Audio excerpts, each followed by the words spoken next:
Good afternoon and welcome to another episode of Sagionic 1027. I would like to share a little bit about our program today and how it came to be. Sagion means wisdom carrier, and Sagionic is moment by moment or movement by movement in human time. So, our broadcast is all about displaying wisdom carriers. So, if you're a business person, or if you've owned your own business, or let's say, like my husband, who's been with the same company for 31 years, that would prove to be a business mind management system that he has put around himself. And so each episode, we will be interviewing somebody else so that we could kind of like go in and squeeze out of them to find out wisdom or maybe different patterns that they walked out, but mainly to help other people tap in to the creative realm.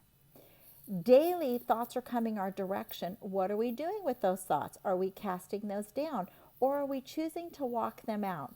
And today I'm very excited for everybody to meet my friends Brenda and George Sanborn.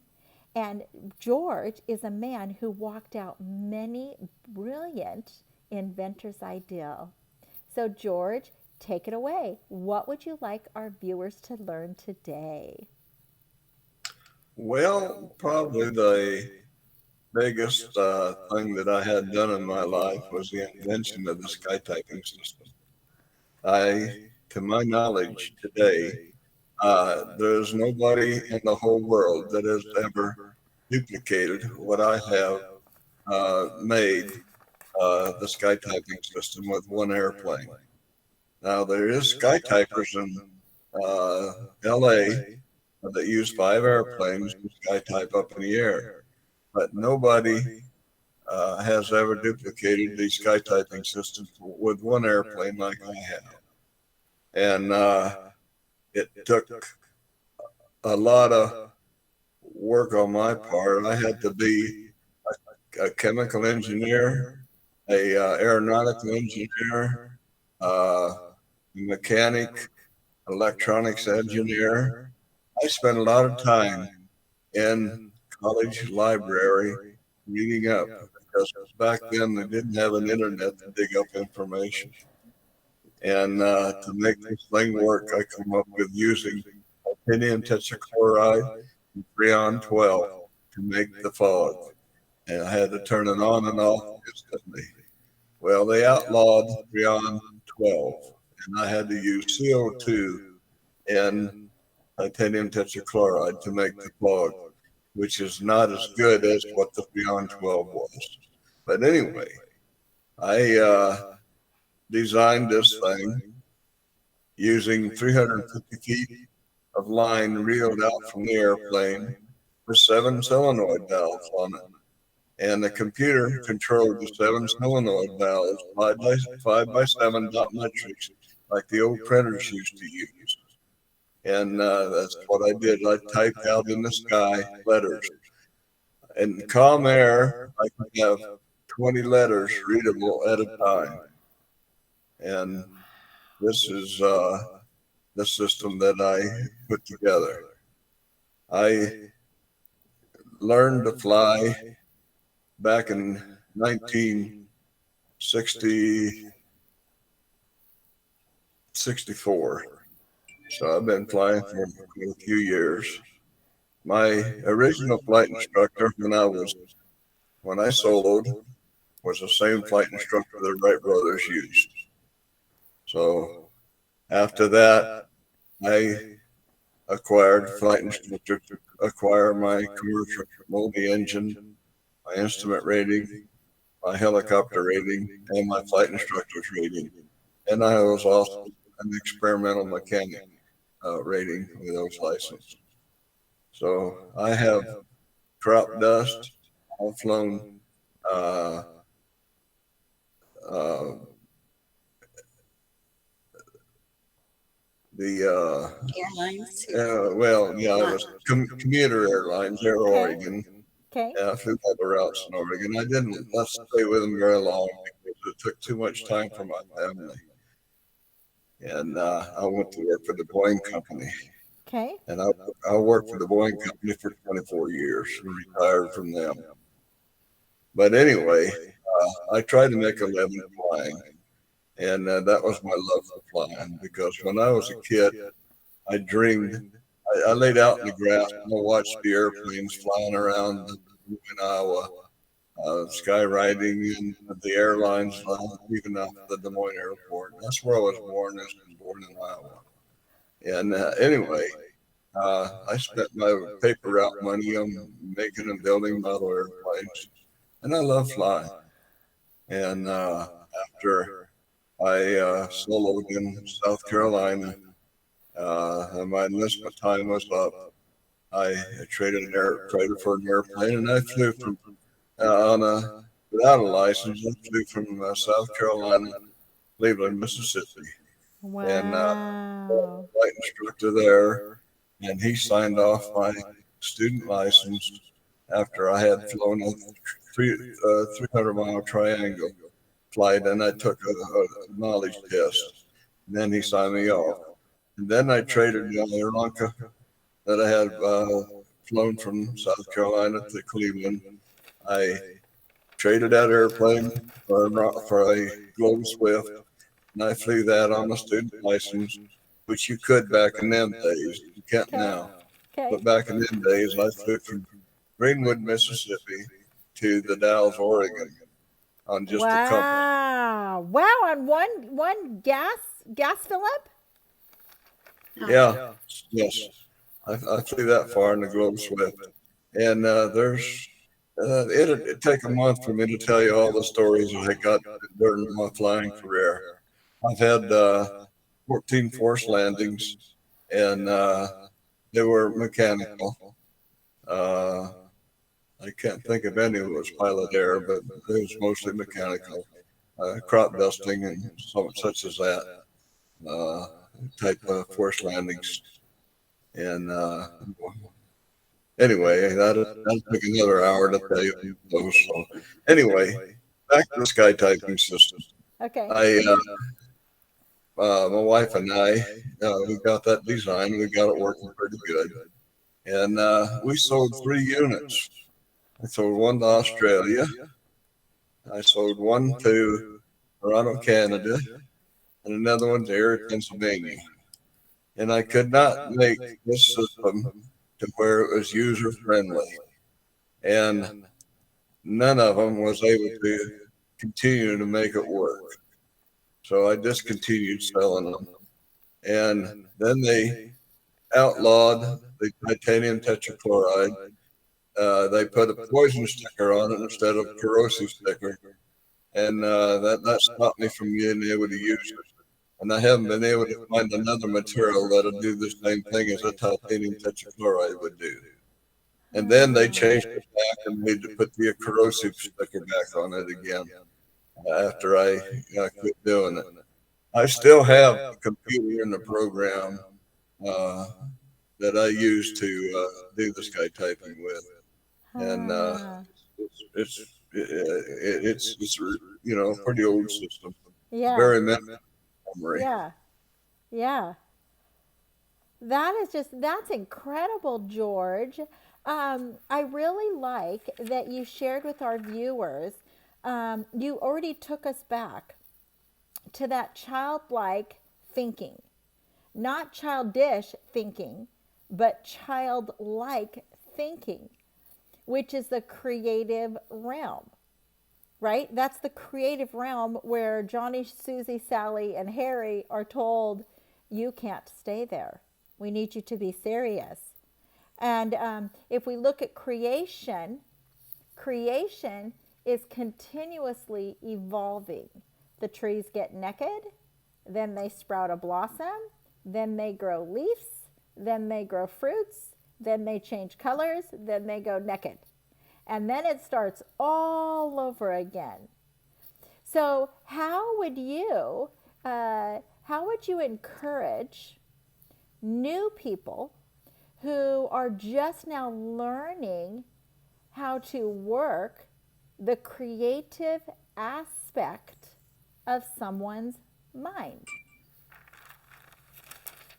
Well, when you are starting a project or you're trying to work out a project, do not give up. Because if you give up, it will never happen. If you keep on trying, you fall down, get back up, and keep on working at it. That's what I did with my skytyping system. And I did some praying on it. I asked the Lord to give me the idea on how to use it, how to make it work. And He answered my questions. He gave me the titanium tetrachloride and the Freon 12, and other ideas on how to make it work in the air. And we, Brenda and I, were flying advertising over the 4th of July fireworks display in Vancouver, Washington, and over the fireworks display. And we put on there the Second Chronicles 7:14, and we displayed that, and it was amazing how the air calmed down, and we were flying that, and the letters were coming out great. And I was talking with Portland approach or departure, and they had one of the airlines that was taken off from Portland, which was destined to fly through the advertising. He redirected him to fly another route. And the pilot asked why. And he told him, I said, they're flying the message over the Vancouver fireworks display. They redirected the air traffic to let that happen. And it was amazing how that came out. So people remember it. Yeah, so I would like to share for our viewers who may not know what that is, Second Chronicles. So Second Chronicles would be a book that is located in the Holy Bible. And so Second Chronicles is one of the book, chapter 7 and verse 14. So is Exactly. what George and his beautiful bride is what they wrote out with the sky machine is, if my people who are called by my name would humble themselves and pray and seek my face and turn from their corrupt ways, then I will hear from heaven and I will forgive them of their wrongdoings and I will heal their land. Now, George, with all the little unfortunate, confusing times, all the tragedies that have occurred with businesses and whatnot, I would say that that is a pretty profound word that is needed in our land in Portland, Oregon today. Yeah. Yes. That's a very important word. Go ahead, George. Okay, I wanted to mention something else. Okay. You know, the Bible says that few will make it to heaven. And I'm very concerned about that because there's a lot of people that do not know their Father in heaven's Son, Jesus, and how to ask Him for forgiveness and accept Him as our Lord and Savior. And I wrote a little booklet. This is a little booklet that I wrote. It's called The Answer. And the book contains 3 questions. Where did I come from? Why am I here? And where am I going? And it doesn't take very long to read it, but it's not wrote for Christians that already know the answer. It's written for those who do not know the answer. And I am concerned these people that decide not to remain willingly ignorant. Well, seek the truth, and that'll set them free. Now, George, let me ask you a question. Now, do you still have a supply of those that if viewers reached out and they wanted to know how they could get a copy, do you still have supply to meet that need on that? Well, I have on Bluetooth. I have a video that I read this book to the Okay. public on YouTube. Okay. Yes, So, just type up YouTube, type up George Sanborn in YouTube search, and it'll come up and it'll show you some of the videos that I have on YouTube. okay, and for our viewers that are listening now, it's Sanborn. So George, traditional spelling, George, George Sanborn. So if you look up under his name on videos, you will find the different videos that he has done. That's really good. And so George, for viewers who are on, let's say perhaps they don't know this Jesus that you speak of, okay, but they've already been moving in their created mind self, okay. How would you encourage them to come to an understanding, to know where their creativity is stemming from?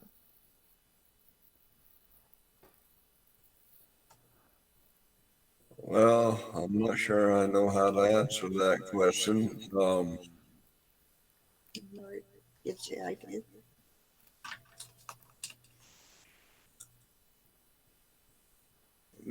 Give me the question over again. Okay, so let's say you, when you came sloshing out of your mother's womb, the very first word you said probably wasn't Jesus, correct?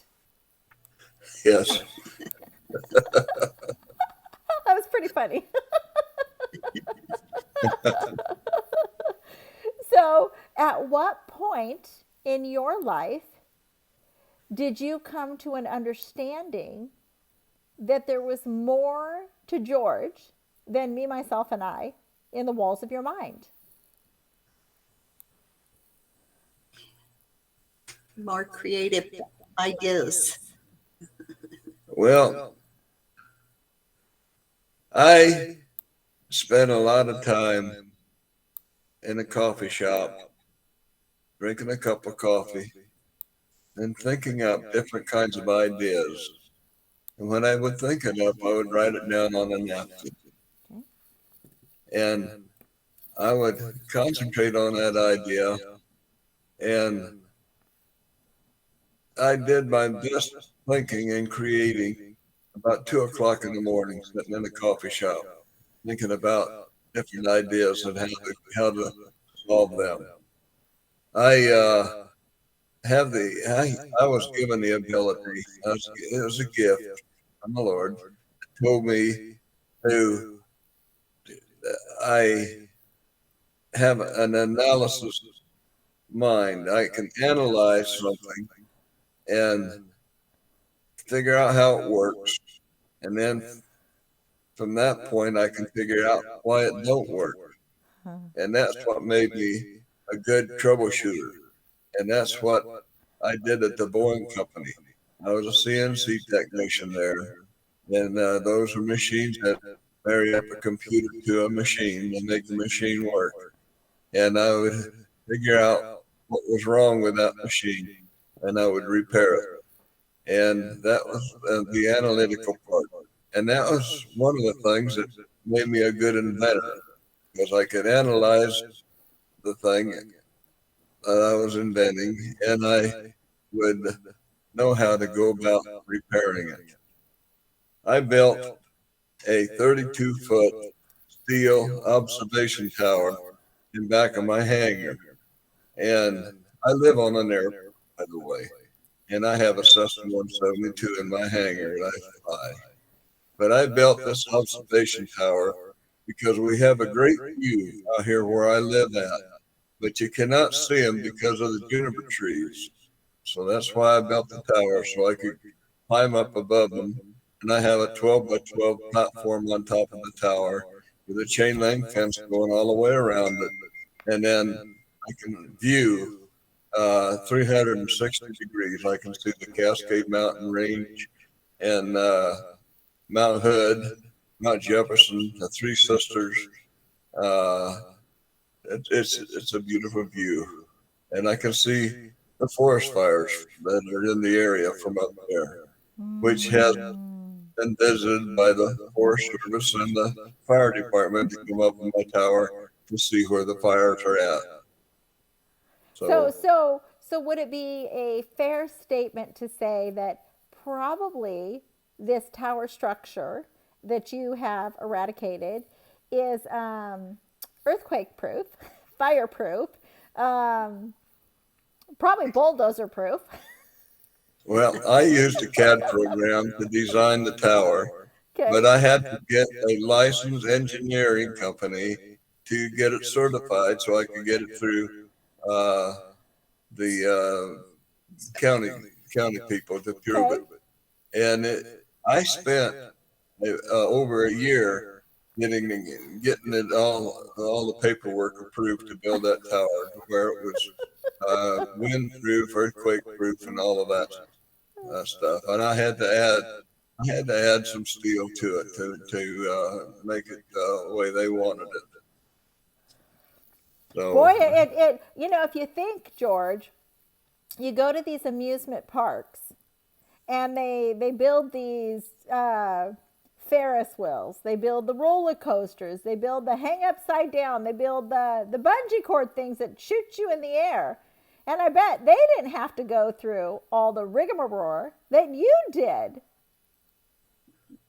Well, yeah. Well, yes, they do.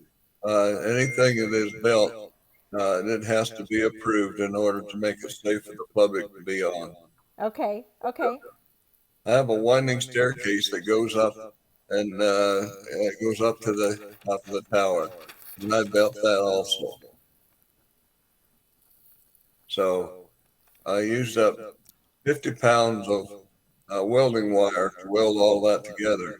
And to my knowledge, none of my welds have ever broke. I've got good penetration on the welding, and the welds are pretty strong.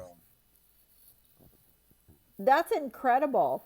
Now, I would like to, and this isn't male female as much as your partner or your spouse. Brenda, how would you encourage others who are partnered together with an inventor's mind? How would you encourage others to allow them the freedom and space? Because you don't walk out what George has explained unless he's had time and space to develop it. So how would you encourage others who are connected to someone who is like George? Well, George, this is for Brenda. this is for me. Brenda, okay, I'm sorry.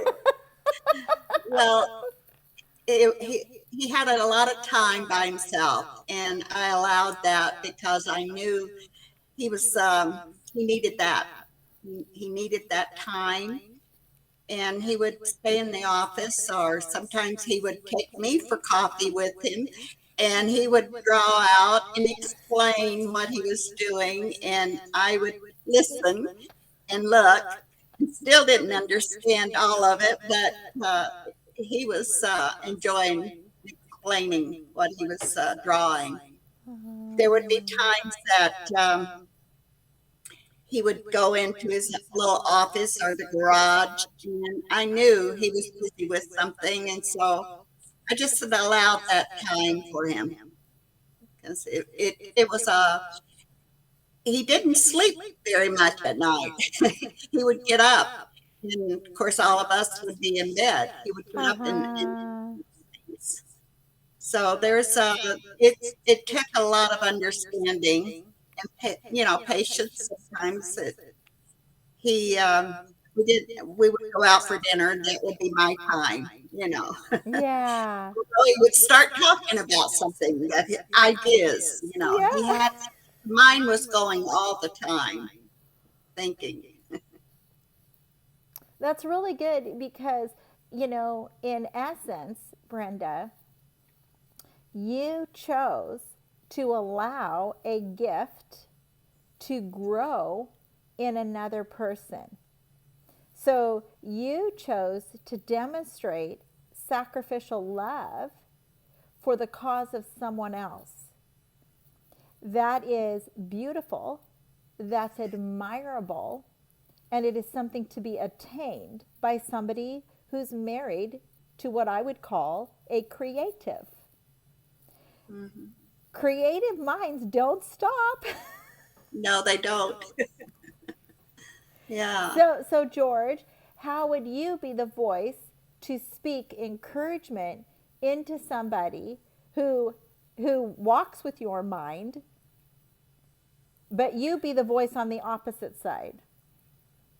Well, my lovely wife sitting here, we've been married for 52 years, and she has been so supportive. We have had our ups and downs, just like a lot of married people have.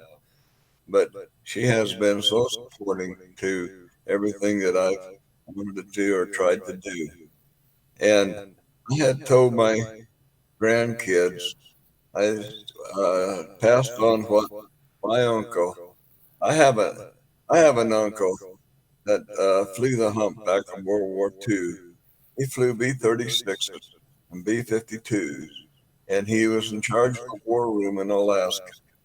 And I was hitchhiking back to my base during the Christmas, me and a friend, and we stopped in California at the air base, spent the night with my uncle. And he told me, he said, any school you can get, whether if you like it or not, take it, because somewhere in your life you're going to use the knowledge you learned in that school. Well, I passed that same information on to my grandkid. And I have one grandson that joined the the Air National Guard, and he has been volunteering for all kinds of schools. And he'll be going over Ah. to Africa for a while, the school he volunteered for. And in 1994, in 2024, he will be going to school into the warrant officer program to fly helicopters. So Mm. anyway, he has taken some of my advice. So you know what I'd call that, George?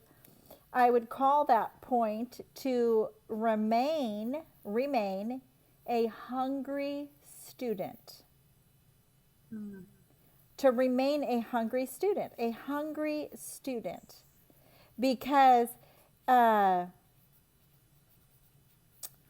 kind of reminds me of a Bible story. So in the Bible, when the Israelites were coming out of Egypt, they were given daily manna, like straight up, angels baked bread and dropped it off so they could eat. Now, that manna was only good for the morning meal, and they were to only take what they needed for that morning meal, because come evening time, they would be given fresh manna. But if somebody dared to save the manna from the previous meal, maggots were on it. That would be like eating somebody else's regurgitated project instead of going to get your fresh manna to be a hungry student. So that's a good point. How to be a hungry student. So for somebody you've shared about the younger generation to get the schooling, be a learner, study different people. How would you encourage people that perhaps have retired from their career job? how to keep one's mind in that active space of learning.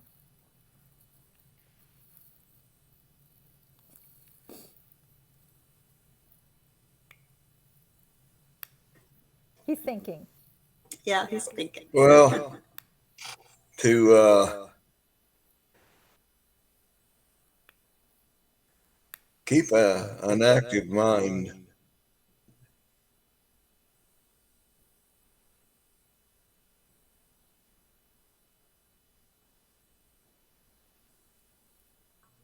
I'm not sure I know how to answer that question.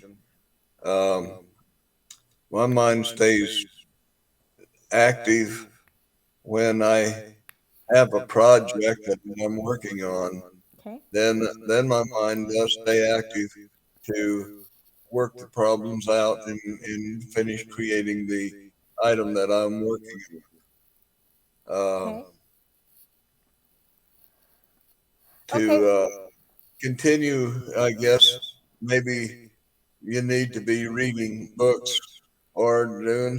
Nowadays, you can get on YouTube and search a lot of different things that you're uh, are interested in. And I do a lot of that. I go into YouTube now that I am retired, and I look up a lot of things that are happening and how people are going about building different things. Um, One thing that I have always wanted to do is how to defy gravity. And so far, I haven't been able to do it. I would work on a theory, then I would have to go about working on how to disprove the theory. And I've always been successful in disproving the theory. So uh, I put together a gyro system clear back in 1971, I think it was. And I spun the, for, there's, when you run a gyro forward 90 degrees, it'll react 90 degrees and try to lift up. Well, anyway, I put two of those on a hooked the motor to it and used two of them that go this way or that way. Anyway, when you turn it, turn the motor on, and it turned it, and the flywheels ripped the motors apart, and it flew all over my garage. And there, I realized that for an action, there's an opposite reaction, opposite and equal reaction.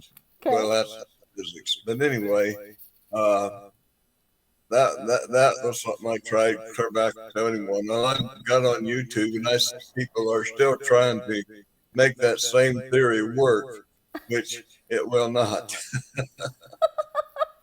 But anyway, there's a lot of energy in centrifugal force. If you know how to, if there was a way to add, subtract, multiply, divide, using Coriolis effect and all different other things, using those gyros to try to get the force to go from the opposite direction to go in the same direction, then you can defy gravity.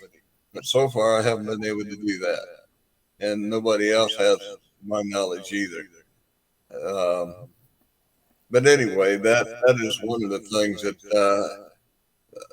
they break away from the old-fashioned rocket engine to get people off of the controlled explosion to get people off the face of the earth.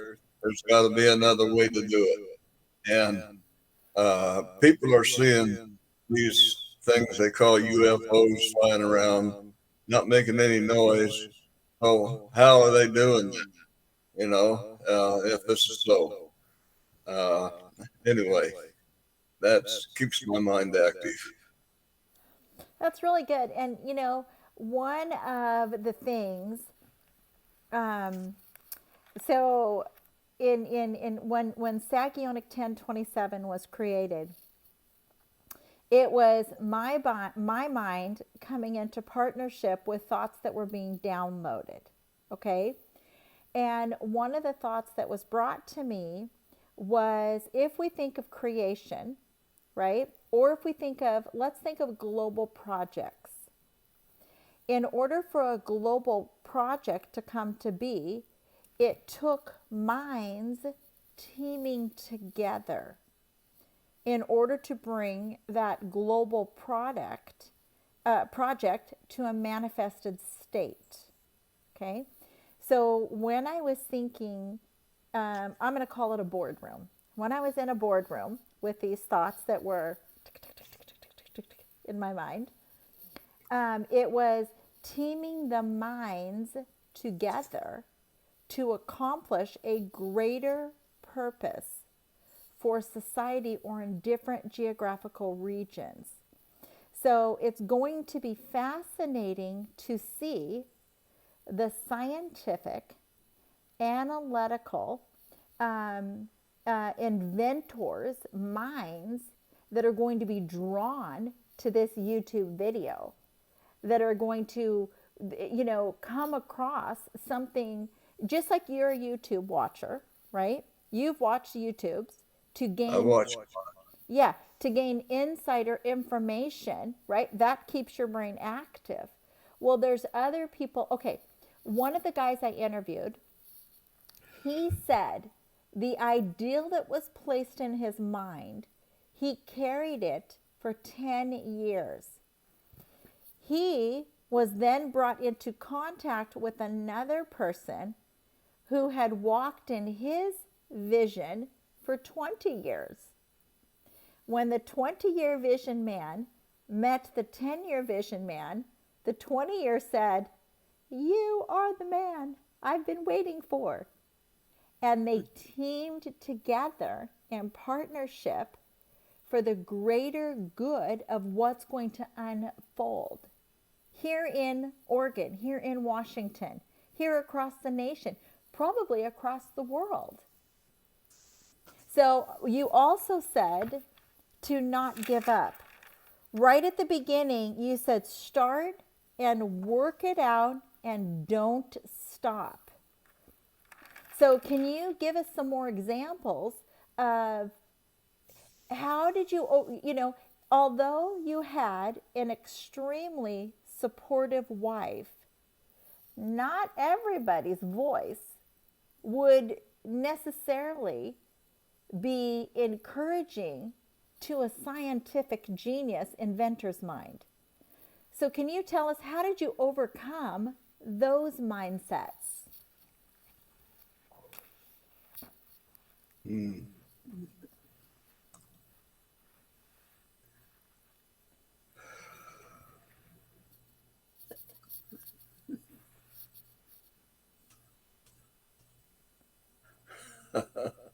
Well,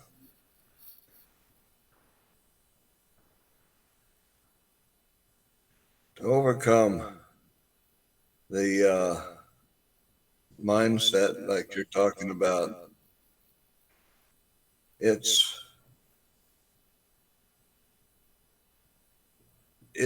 takes a lot of being alone and thinking, a lot of thought to go in to whatever project that you're working on to make it happen.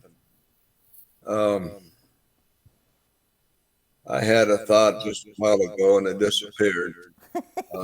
On what you're talking about. So, well, I'll be 82 in a couple of weeks. Okay. My memory is not as good as it used to be. But anyway, I have used YouTube to work out different problems that I have. I would go into YouTube and look up for some of the answers to some of the problems that I have, because there is a lot of people out there that have a lot of knowledge on how to do things, and that knowledge has been very profitable to me to be able to help me solve problems. So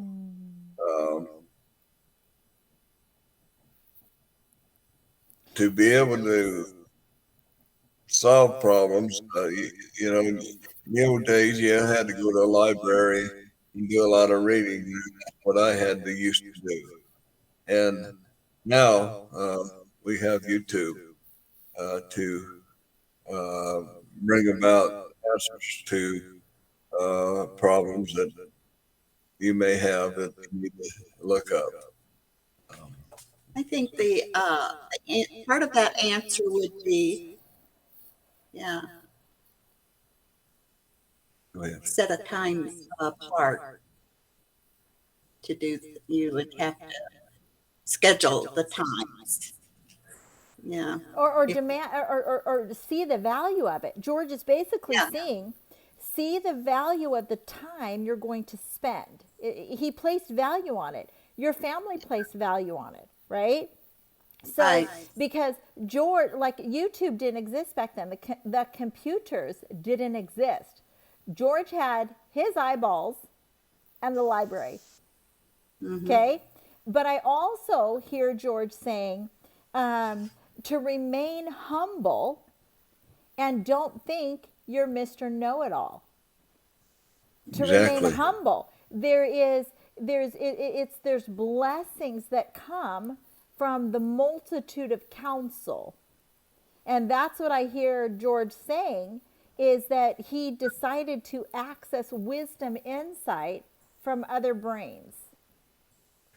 The more things that I find that I know, and then I look into what all of the stuff that I don't know.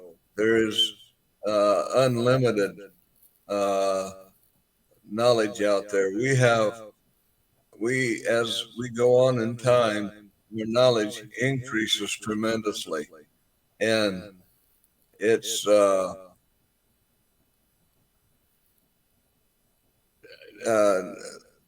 time that we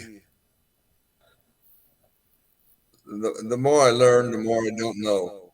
Find out that I don't know. I mean, there's just so much to learn out there. I lost my chain of thought. Anyway,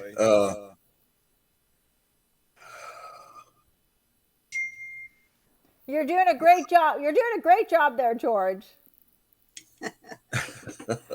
Now, George, I will have to tell you that the first time I met you, my husband and I were graced to be able to stay at the Sanborn home. And it was such a blessing to be around this couple. And when I met you the first time, I thought, that George there, he could teach classes. He could teach classes. He could become a, now I'm going to add to that, George should become a YouTuber and begin to share clips. And you would be his lovely Vanna White assistant, Brenda. You would be Vanna White, the assistant, to film all of the different analytical strategy that has flowed through George's mind over the years. Because George could very well hold a singular key to many different inventors that are just missing that one piece, that one piece, that one piece, that one piece. Mm-hmm. Now, I know you're supposed to be retired, but I see you consulting with other inventors. I do.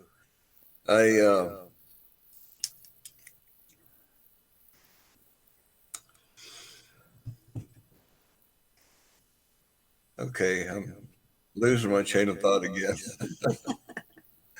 I'm sorry. No. Going to other inventors. I have trying to support my family. I have had to learn different trades. I have worked sometimes 2 jobs at a time to take care of my family. I have had 7 kids and 24 grandkids, and now they're having babies. I got a Mm. great grandkids now. So anyway, I I learned. I was a journeyman electrician, an electronic technician. Um, I was licensed at both, FCC license for the electronic technician, and then state license for the journeyman electrician. And I was a flight instructor, Okay. and I flew commuter airlines for a living. I skytyped for a living. I planted fish in the high Cascade Mountains for 4 years for a living. And there's multiple different types of work that I had learned to do and was licensed to do it at. And I built a helicopter from a kit form and flew it for 125 hours. And I have learned to do a lot of different things in my career and in my career as a CNC technician at the Boeing company.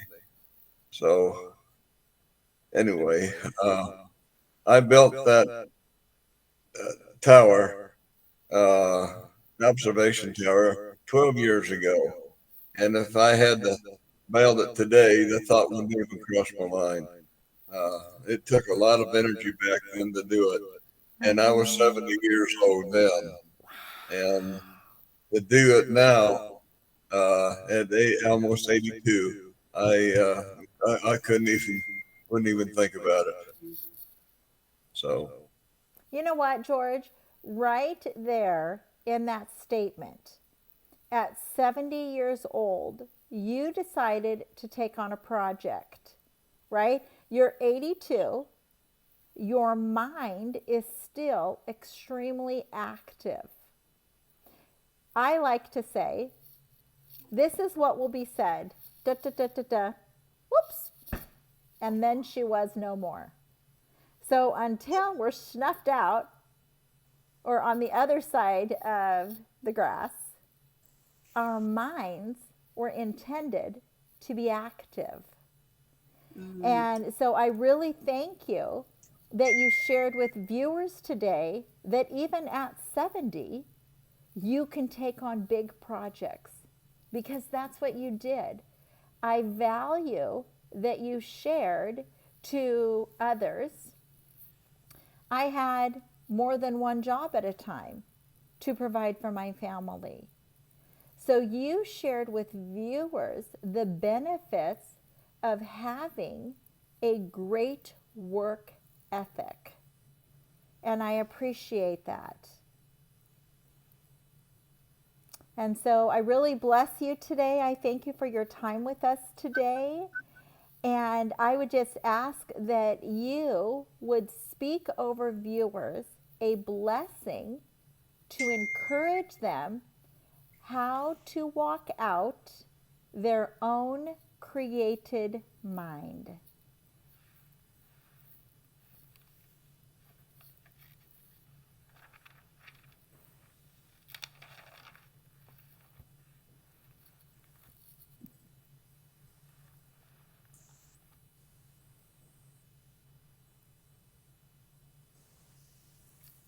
So you can just bless viewers, George. Yeah, just to well, bless their minds. the viewers that are watching this, the most important thing in your life to seek is the wisdom of God and to learn what the Bible has to teach you so that you will not go into the lake of fire and that you will enter into the kingdom of God. Seek the truth. And that's the most important thing that I can tell you to do. Read your Bible and pray. Well, we thank you very much for your time today, Mr. and Mrs. Sanborn. And over all of our viewers, until our next Sagionic 1027, may the Lord bless you, may the Lord keep you, may the Lord make his face to shine upon thee. Blessings. Bye. Bless everyone.